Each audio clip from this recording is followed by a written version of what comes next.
Today we're taking a look at these NCAAF matches, which are happening on Saturday, September 3, 2022, and giving you our match breakdowns, betting tips and predictions in general on these games. Welcome back to High Stakes, let's get straight into it. Also, don't forget to subscribe to get notified as soon as we release these sport prediction videos, and if you would like more betting tips and predictions, then check out our Patreon in the link down below.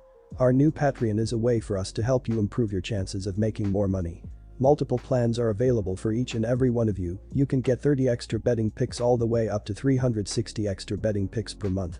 Stop wasting hours of your time searching for bad betting picks that ends up costing you a lot of money. Join the High Stakes Patreon now and get the best betting picks. Going back to our video, we will give you 2 betting picks for each game, a team pick and a total pick based on facts and detailed explanation. So make sure to watch our videos till the end so you don't miss any of our picks. Memphis vs Mississippi St. Sure, the Tigers got some huge breaks in their 2-point win over Mississippi State last season as a 3-point dog, but I don't see enough differences on both sides to justify the Bulldogs being a favorite of this margin. I understand Memphis was 0-5 Austrian shillings on the road last season, but they were never an underdog of more than 10 points in any of those games. Last season, Memphis was a competitive young team that played better than their 6-6 record showed. Mississippi State may win this game, but I will take the dog getting the points. Our team pick is Memphis Tigers plus 16.5 points. Mississippi State's offense is prolific and will put up plenty of points on the board. On the other side of the field, Memphis has an above-average offense and will be able to score a few touchdowns against the Mississippi State defense. The total has finished over in 7 of the last 9 games that Memphis has played on grass. Our total pick is Syracuse Orange vs Louisville Cardinals. The last 3 years have seen a one-sided game between these two teams. Louisville has been bullying Syracuse in this matchup with an average margin of victory of 30 points during this stretch. The Orange are looking to seek revenge with experience on offense and defense. Quarterback Garrett Shrader will have to improve dramatically in this head-to-head matchup if Syracuse is going to have any shot at winning this game. Last year Shrader threw for 46 yards with no touchdowns during a 41-3 loss to the Cardinals. Louisville brings back dual-threat quarterback Malik Cunningham, who should fire on all cylinders with one of the best defensive lines in the ACC. Last year Cunningham rushed for more than 1,000 yards and threw for almost 3,000 yards.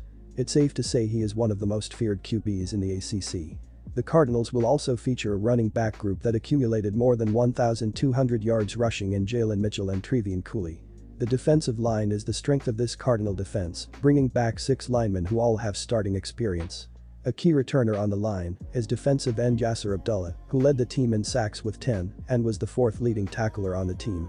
The spread looks considerably low because of Louisville's previous dominance.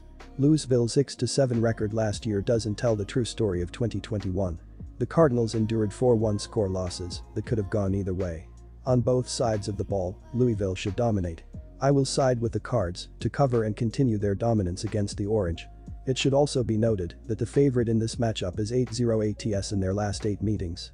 Our team pick is Louisville minus 4 points. Syracuse's offense has had its issues with the Louisville defense in the past. I don't expect that to change too much this game with the news of quarterback Garrett Shrader having hamstring issues. Shrader hasn't shown up offensively against the Cardinal defense.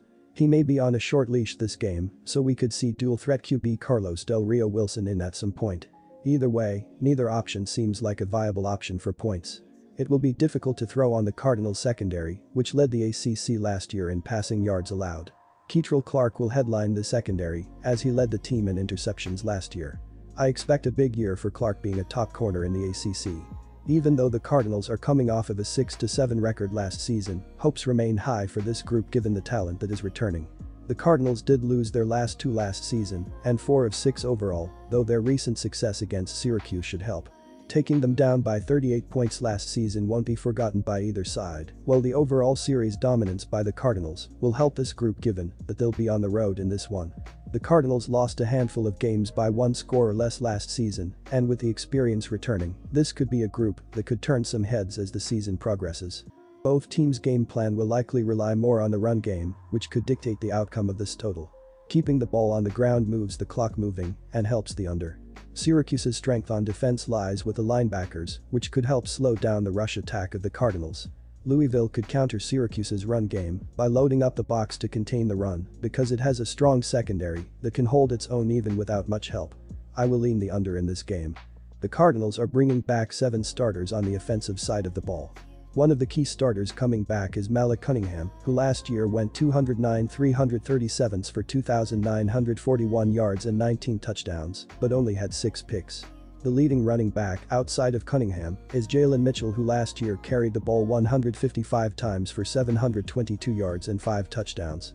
The defense for Louisville is bringing back 7 starters. Dino Babers is back to guide the Orange again this season. Last year Syracuse finished the year at 5-7 on the year and just missed making a bowl game. Now, the Orange are looking to build off of some of the success from last year. Colgate Raiders vs Stanford Cardinal predictions. Stanford will host Colgate on Saturday night, and the matchup marks the first time the Cardinal will be going up against an FCS program since beating UC Davis in 2018. For the hosts, QB Tanner McKee is back in the mix after throwing for 2,327 yards, 15 touchdowns and 7 picks in 2021. He will need better protection from his offensive line, but 4 starters are back, and Miles Hinton and Walter Rouse should both be solid tackles.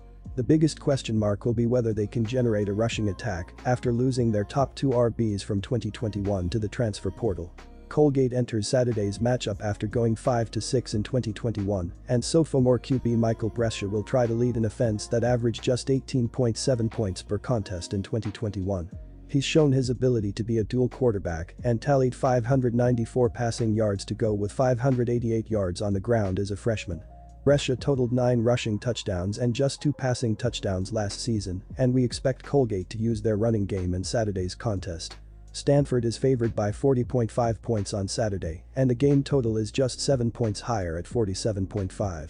The hosts took another step back in 2021, and even though they're facing an FCS opponent, it's hard to picture them grabbing a 41-point win. The Cardinals haven't won a contest by 40 points since 2017, and that roster was much more talented than this season's group.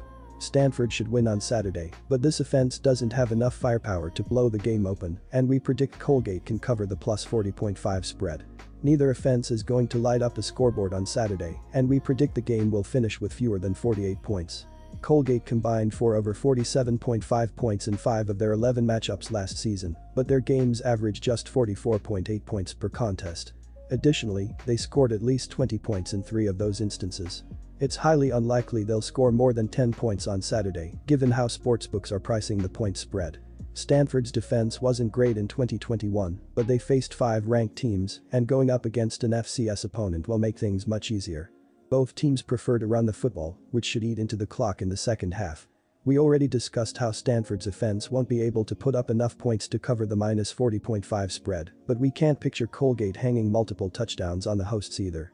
We predict both offenses will struggle on Saturday and will side with the under 47 points.